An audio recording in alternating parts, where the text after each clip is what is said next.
All right, y'all, it's Brad Allen with the Art of Real Estate, and I'm making a really basic video. I was just doing a training course with some of our new agents, and I like to go over with them like stuff you should have in your car. It's years and years of knowledge of the crap I need to have in my car. So I figured, hey, I'll just make a video, one for them for later, but two, I'll put it out there for the masses. So real quick, what I like to have in my car is kind of a plethora of stuff, right? First, mud boots, right? Because let's be honest, if you got leather soled shoes, as soon as you walk through a wet yard, it's gonna smell like wet dog the rest of your life. So I always keep a good pair of mud boots in case we're gonna be walking new construction, walking land. I've got them, I don't have to worry about it. Really important, paper towels.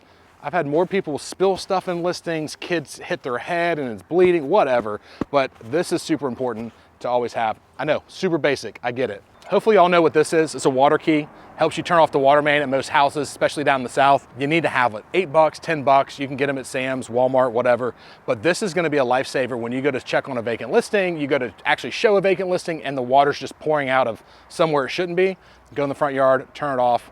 It's super helpful to always have that. When it comes to listings, I don't know about y'all, but this time of year, there's dead roaches in there because it's vacant and they just kind of pile up. Not that I don't want to use my hand, I'm also kind of lazy, I don't want to bend down. But pick up trash in the yard, just kind of making the house look right when you're walking through it, especially when it's your listing, so always a good thing to have. Some other basic stuff I think you should have. Flashlight. I know it's super simple. Under crawl spaces, attics, some houses get really dark early because of it not being in daylight savings time. Some sort of either measuring device, right? So I don't know how many times you walk through a house and the client's like, hey, how big is this room? Would my king bed fit? I've got it right here. I don't have to go back. I don't look like an idiot. Like I'm supposed to be the professional helping them. Got it all right here. Obviously talking about kids showing houses, cutting their fingers, people slamming their fingers in doors. I don't know, I've had it all happen. So Band-Aids, bandages, just stuff to kind of patch people up. I don't think I have to tell you why we should have toilet paper, but it's a godsend, especially when every vacant house is your toilet. So make sure you always have toilet paper. This is gonna sound a little strange, but I don't know if y'all have ever shown a house and a dog's gotten out and you've had to run down the street trying to get somebody's dog. They're either gonna come for dog bones or they're gonna come for a squeaky toy.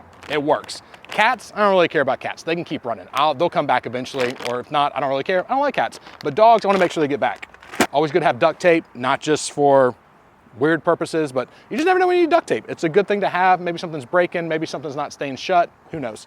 I've got a full toolbox in here as well. And the reason I do that is like, maybe I'm at a listing, the cabinet's squeaking, the door's messing up.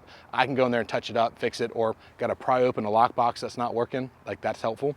And something else you may not think of, coloring books and crayons. Some people's kids don't mind very well. And so this is my go-to is like, hey, sit down at the table, color for a little bit while we go look at the house. We don't leave them unattended, but this keeps their attention and it works really well. Super basic, super simple, but these are the things that you probably need in your car. And honestly, you probably don't have them. So there's a list in the show notes below if you want to just random assortment of stuff. Hopefully it helps, but you know, again, basic video, but really important stuff.